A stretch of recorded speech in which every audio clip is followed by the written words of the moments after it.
New at 11 tonight, a local police officer is honored for his extraordinary work. He was one in a field of many tonight, being honored by the Attorney General's office. His name made headlines last month for outstanding work, but as we learned tonight, it was his work before that caught the eye of his chief. The story is all new at 11. Eyewitness News reporter Susan Campbell has more on the story from the Providence Mobile Newsroom.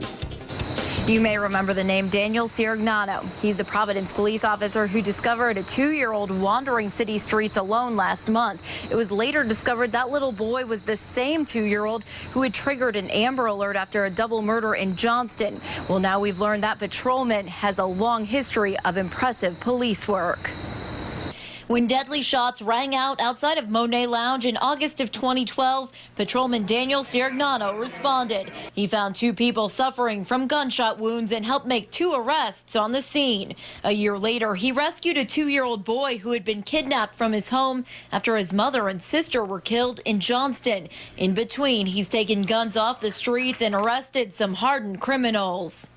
The patrolman represents the very best of what is expected of a Providence police officer. Now, for all of his hard work, he's being recognized with the Attorney General Jeffrey Pine Award for Law Enforcement. Providence Police Chief Hugh Clements nominated Sirignano. He tells us it was an easy decision. He got very hot during the course of the summer, made a lot of nice gun arrests and apprehensions of violent felons.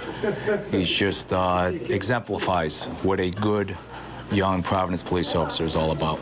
But the patrolman is modest. He says he's just doing his job and following in his father's footsteps. His dad retired from the Boston Police Department after more than 4 decades on the job. I looked up to him. I always have, and I always will.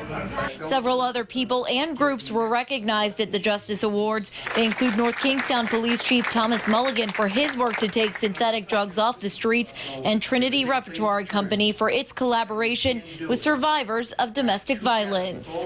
This was the 9th annual Justice Awards ceremony. In Providence with the Mobile Newsroom, Susan Campbell, Eyewitness News.